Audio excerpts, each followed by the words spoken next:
My name is Victor Tanya. I am from Benue State, the Tiv-speaking part of Benue State. Okay. My name is Fumilola Tanya. I'm from Lagos State. And I married a stranger.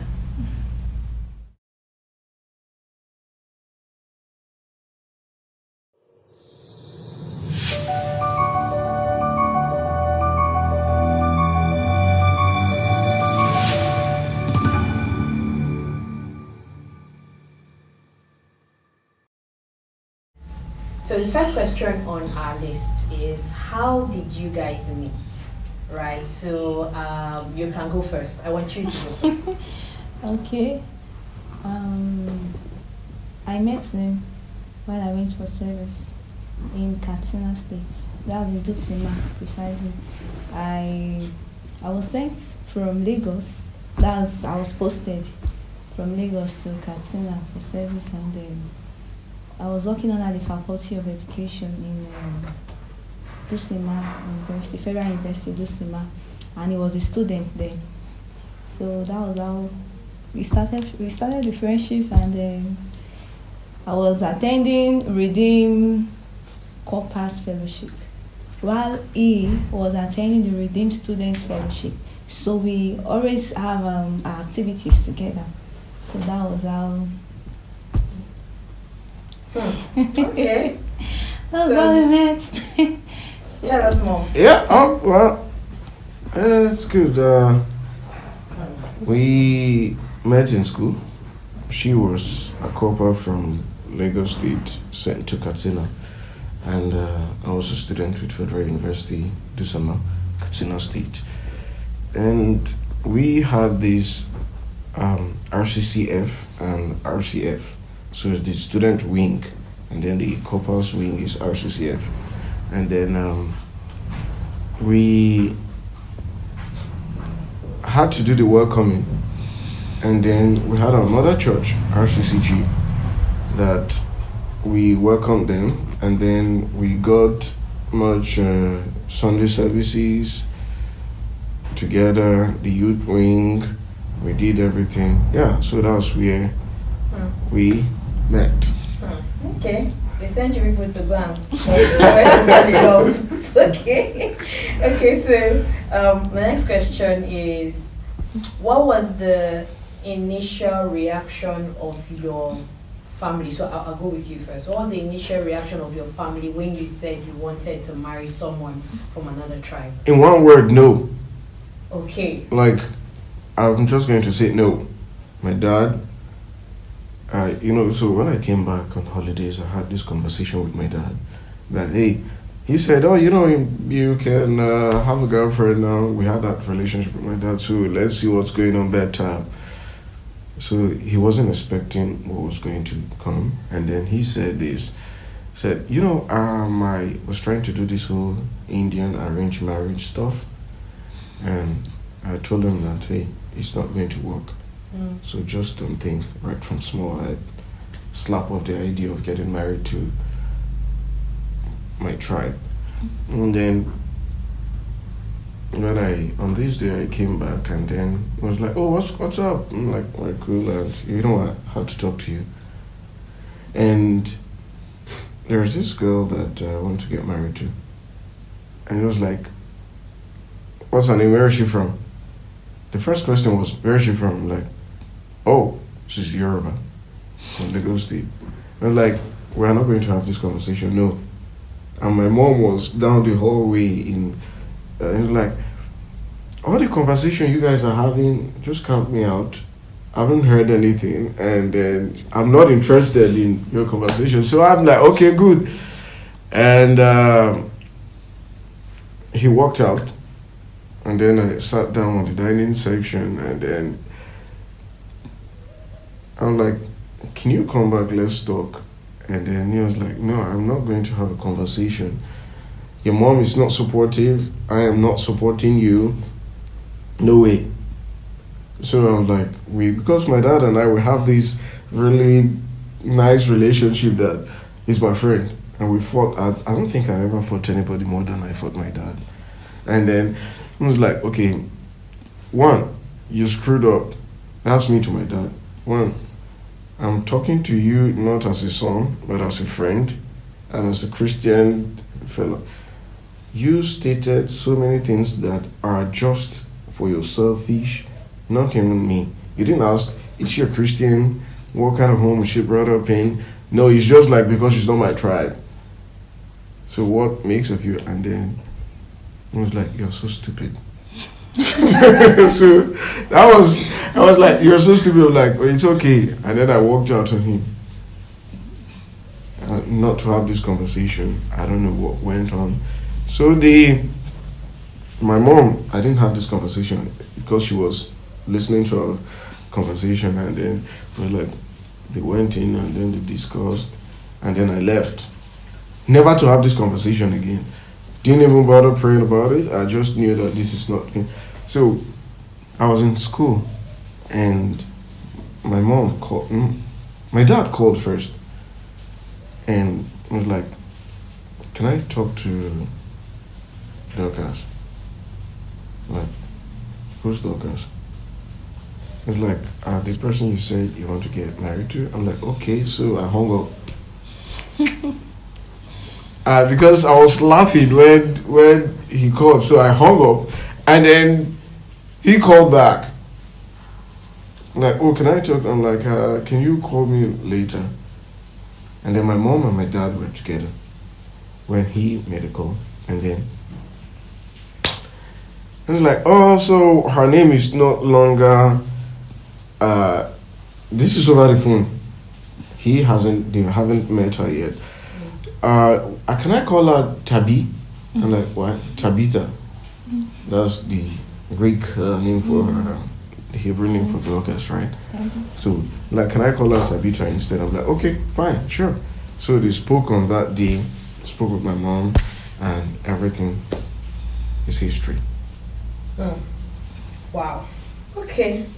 This is a very interesting story. I'm already, like, okay. So I want to hear your side of the story. What was your family's reaction when they found out that you went to marry someone from another tribe?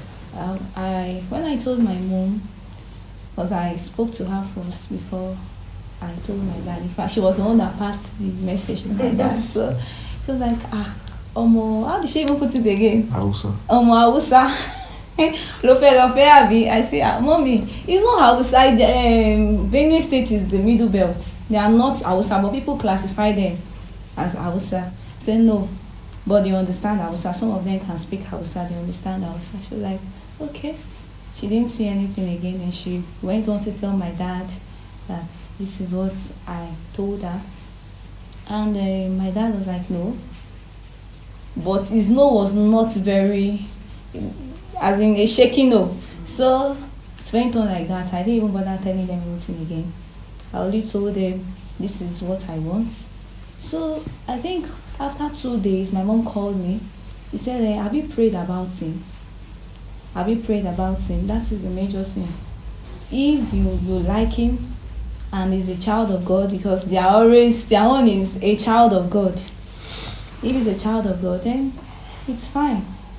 And she also asked me how is his family like. I said, I don't know anybody yet, but I know him, and I think I know Moses. Yes. You met Moses in General Hassan's house. Yes. Then I said I know him and one of his elder brother. So she said I should pray about it. I said, Mommy, I've prayed about it already, and he's somebody I love, and I know him. I know he's standing in Christ, because I know that's what she wants to hear, a child of God. So that was how the story went. No serious. Can I interject for a minute? Yeah. You know, she.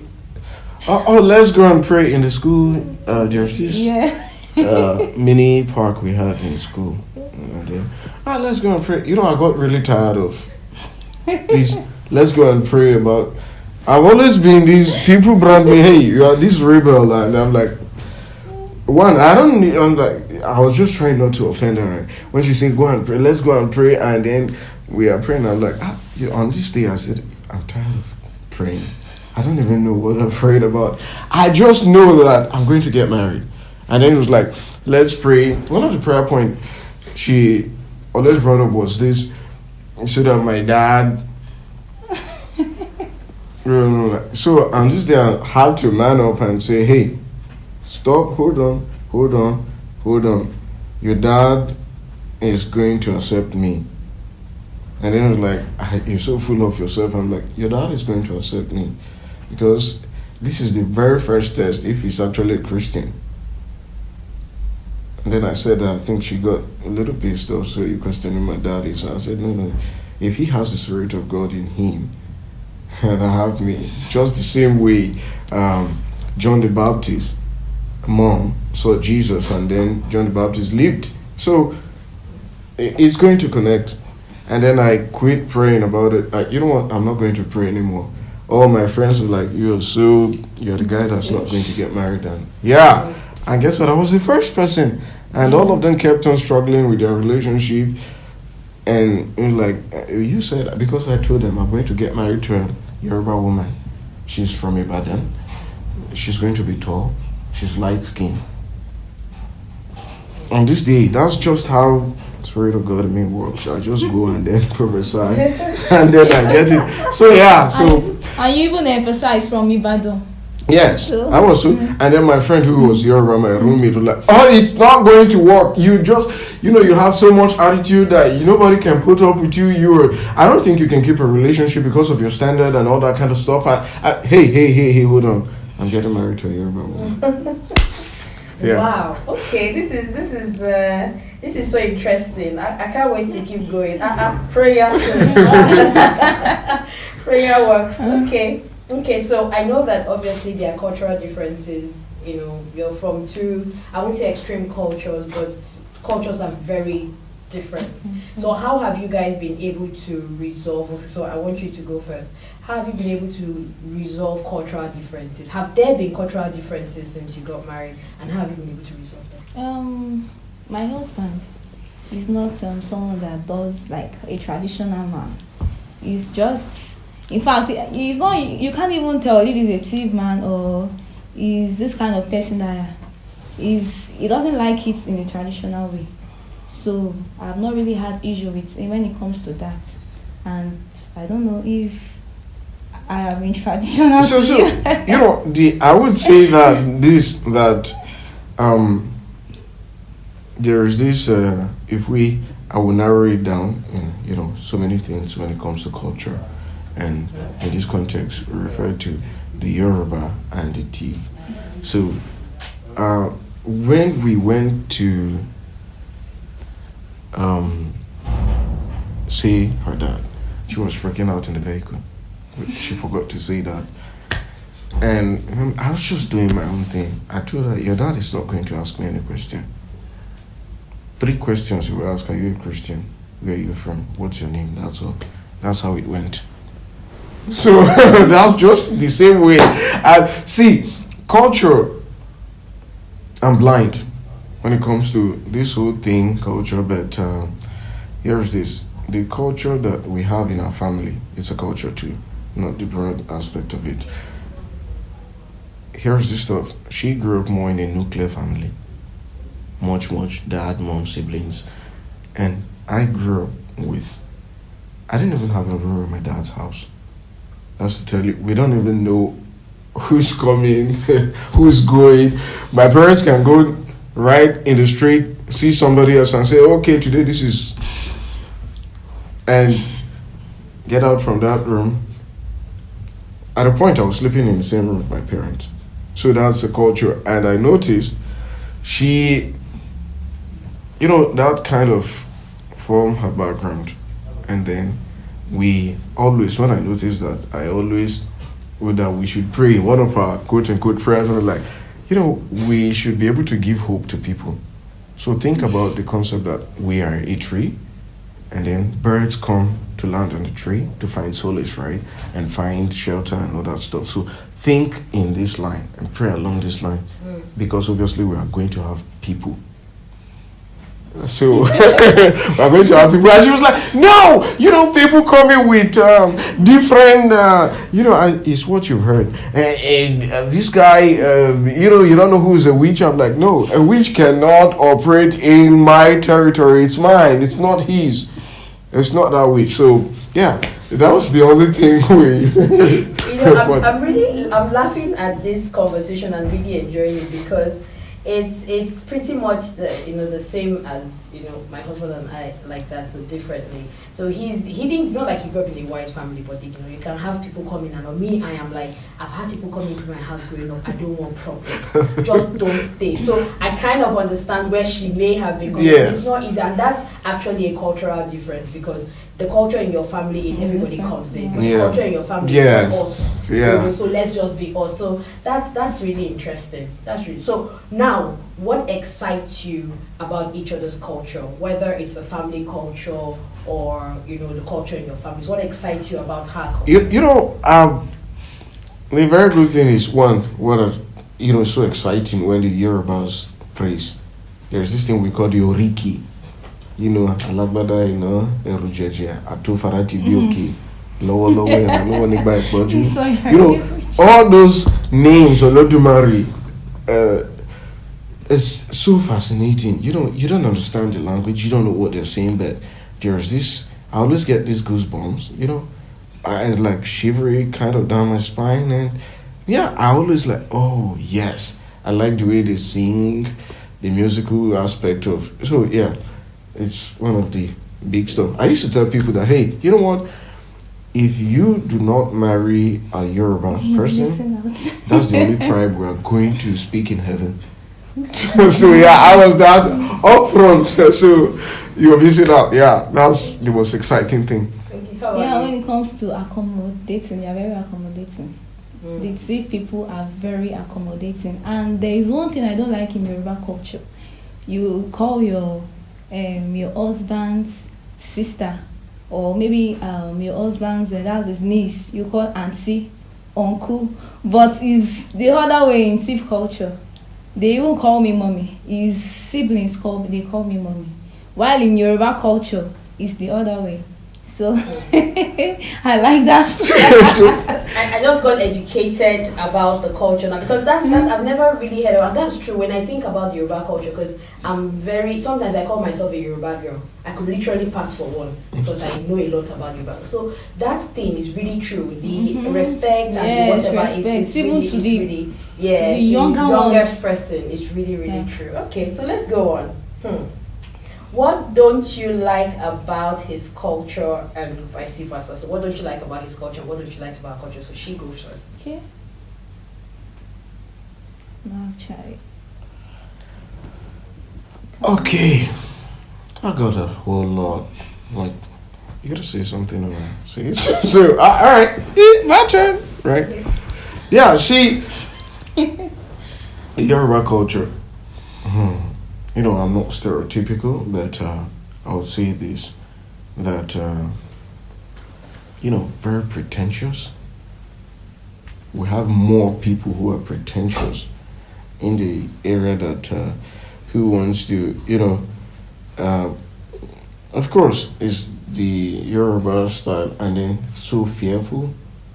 We used to have this joke while growing up that my dad served in the Yoruba land. I was born in Ibadan. So one of those things that my dad accepted, like, okay, maybe you're going back to where you were born. So the thing that we used to have this joke that if you say, hey, the first person will say, I know that man is a Yoruba person. So fearful. And I saw that a lot, that okay, any little thing is like it's not the real meaning to pretty much everything that doesn't really matter. They just read. So it's so important. If you greet a Yoruba person, not everybody, but the large majority, and they would say, good morning. There's high chances that they want to check their time. Why did this person greet me good morning? Why did he use this intonation? Why didn't he smile? Why is this? So, maybe that person is up to something. So, that's the only part of it that it's a concern to me. So the suspicious part, Yeah. and that's kind of true. Growing up in because I also did I schooled in Ibadan. I was there for 3 years. Okay. Plus, so I can attest to that. It's a very like you're right. If you just shout like this now, boom. Trust me, nobody's going to wait. If you're a rapper, nobody's going to wait. Kidney, what kidney, but it's okay. It's okay. That's good. I'm glad that you're able to highlight that. I'm also glad that you don't see anything. It shows that you're really paying attention, so it's different. Other people may say something. You know what? You always these people, they don't know how to cook. They don't have any particular soup. Okay, that's just the food aspects. They don't have varieties. They just and the women can pound. Then is it that they are taking pounded yam or akpu? Then with their pocho, that's their major soup. Just meat. And you swallow they it can out. you can give them a very little bowl of soup with huge, and they are good to go. I need to go to your house. And a lot of meat. That's just my own. Okay. Yeah. Next question. Have you been to her village, and what was the experience like? And then also vice versa. Have you been to his village? So I'll start with you. Have you been to her village? I've been to her village. What was the experience? Like? You know what? I've been to her village, Lagos. If that will pass for a village, it doesn't pass for a village, but yeah, it's technically that's your village. What was it like? Oh, so we arrived 11:45 p.m. right? We boarded the bus from Katsina. I was on national competition and assignment from the school, and we from was it Civic Center? No. Yeah, You we didn't go there alighted directly. Okay. at Civic Center, and then you came home, Okay. and then you brought me from Civic Center to. So again, the person you're bringing, what does he like to eat? What will he eat? Chicken and the whole welcoming. I'm not that person, okay? Don't make me feel I don't like the spotlight. Just let me do my thing. And like chicken, and then you told him, don't worry yourself about chicken. Say, what will you eat? She passed in front of me like, is there ekpomo? Is there panla? And the panla has to be very dried. The mom was like, what's the meaning of that? I'm like, that's just what I want. You asked me what I want. I said, ekpomo or panla. And then she came and brought chicken. I'm like, no, I won't have it because I'm not a meaty person. I would say 95% of me is vegetarian, and then the other side is because I eat hides, bomo. And yeah, so it was awesome. The dad was there. The pastor, he's a pastor anyways. So one other pastor, right, was there. No, two. He brought pastors. Maybe, I don't know what. That was not the first day. That was the first day. In the morning, I came in with my broken arm, right arm, and then I wore just a t-shirt, slippers. I'm like, that's just who I am, right? So, yeah, it was really awesome. The reception was great, and the mom was just. And then I had to tell her, I know your mom is trying to observe me. And she would sit down, look, in all anger you want to do. And she was like, how did you know? I was like, I know. Exactly, that's what your mom would do. So it was a very fantastic experience. The welcoming was great. The reception was awesome. Okay, how about you? What was your first experience like visiting his village? Or what was it like? When I think we traveled from Katsina, right? Yeah. To Benue State, and it was quite a distance. We traveled down to Abuja to. Okay, from Benue. Abuja to Benue. Yeah, welcoming. Neighbors came around, pounded yam. I think Sister Rachel brought food, and it was interesting. But the only thing was the firewood.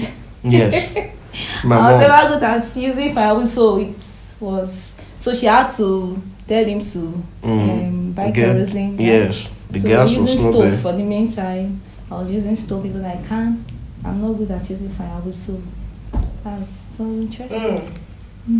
Okay. This is real life, experiences. Okay, let's move on. I have a lot to say, but I'll say it after because if not, this whole thing is just going to be over. Okay, so our next question, which is the second to the last question, and then we move on, is: do you have a favorite in-law? Yeah. Who is your favorite in-law? That's his elder sister. One of his elder sister, Sister Blessing. What's the name? I can't even pronounce Blessing. her surname. Yeah, Blessing. Okay. Why do you like her? Since we got married, she's the one that's been checking up on me. She calls me, and when we started, we were having financial crisis. She was the one that actually helped out. So until now, she's still my favorite. How about you? Do you have a favorite in-law? Yeah, I do. Who is that person? Yeah, I do. Two of them. And they happen to be the twins and the last people in the family. Because these guys, we are boys, man. We get to talk and, high five. What's up? How's it going? Against her and her brother, Bishop David. Man, this guy was just... I don't know. I can't even talk to this guy. He's so... her mom got complaining that you and David, I'm like, yeah, I told the mom that, hey, mom, I don't know, for some reason, David doesn't talk or what. And then I went, officially, I met David, hey, David, you know what, I'm the guy who wants to get married to your sister, and then let's have a conversation.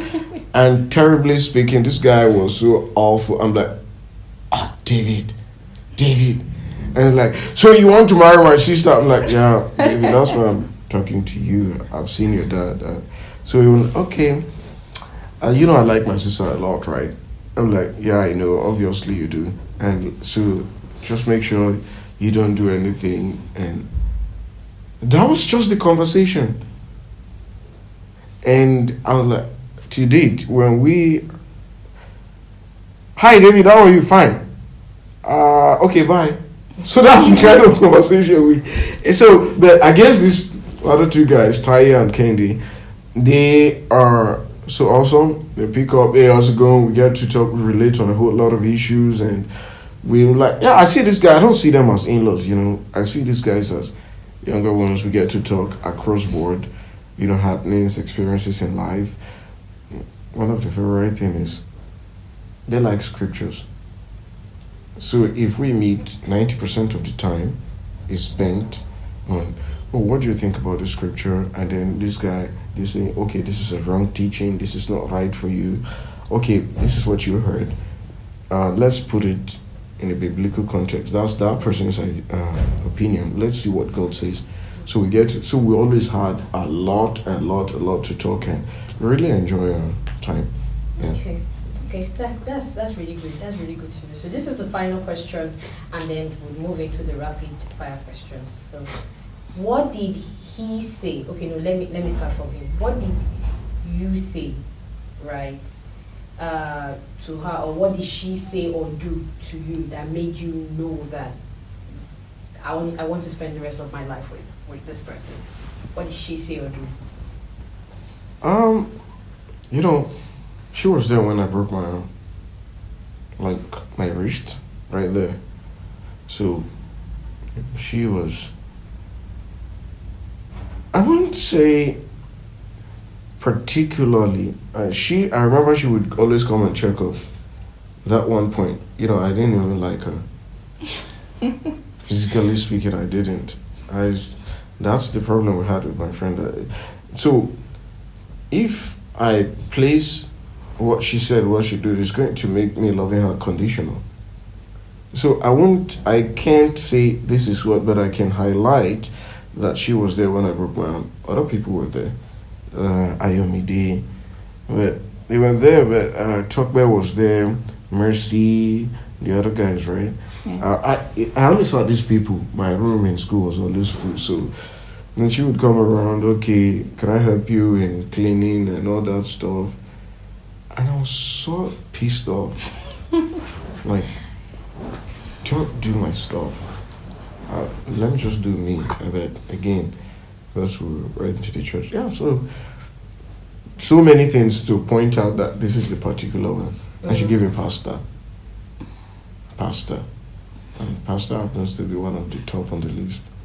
I can't pinpoint exactly what he said to me, but I've always wanted someone that is outspoken and someone that loves God and he knows the scriptures. So he caught me.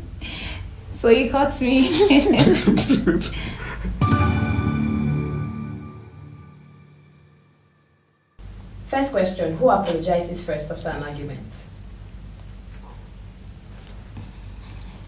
Who knows how to cook better? Who says I love you more? How do you say it? Me. Okay. Who is the saver? Who is the spender? Oh my God. Who is the saver? I am the spender. I'm the saver. Who is the planner? Who Wait, initiates? what? Planner. What do you mean? Like I know how to plan stuff, right? I do it better than you. Okay. She's more detail. Who initiates sex more? It does. Who gives gifts more? Oh my God. I do. Yeah, true. Who is the ninth person? I'm so nice. Ninth. Ninth. Okay, So ninth. who is the ninth person? Person who likes to stay up at night. I am. Are you sure? More. Ninth? Mhm. No. Who is She is. Okay. She is. Who I is don't more know. romantic? He is. Who is more prayerful? Pray in what context? Who prays more? I pray more.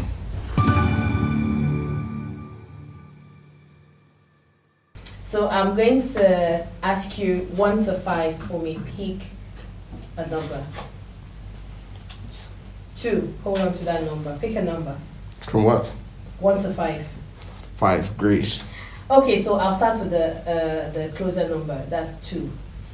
Tell your spouse that you love them in your own language. Oh my God. Okay. I love you. In your language. You say in your language. Okay, in my language. Yeah. Body language. Or No, in your language. Okay. So I'll take the question again. So in your language, like your native Okay, language. native Yes. language. so tell your Okay, spouse okay. That you love them. in I was your thinking native body language. Oh yeah, that body language is good too. Thank you. It's very, very good. We need it. But tell your spouse that you love them in your native language. Mo fẹ́ràn. Do you disagree? Yeah. But that's it. I love you. What did you say? Mo fẹ́ràn. Okay, I think I understand that now. Okay, so you're number 5. You chose number 5. Describe how to make your wife's favorite meal.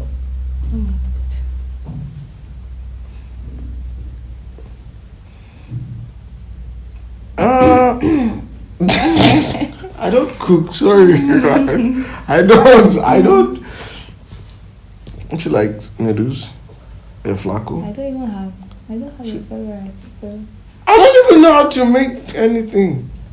Mm. I'll be honest. I don't know how to make anything. Okay, so we will let it go. But you're supposed to describe her favorite meal. How to make it, even if you don't know how to make Okay. it. What is her favorite meal? Okay, let's do that. What's her favorite meal? How do you think it is made? This ofada rice with that The sauce. the sauce they make. So just basically dip everything in the oil, the sauce, right? Fry the oil, palm oil, and then just keep dumping things in it, and then the rice is this really nasty rice, brown color, lots of broken stuff. Boil it maybe in a pressure pot No. so that it will be mushy, No. and then you put it in a leaf. There you go. Thank you for trying. I would never eat that, by the way, if you cooked it like that. I would never go near the food. But thank you guys very much.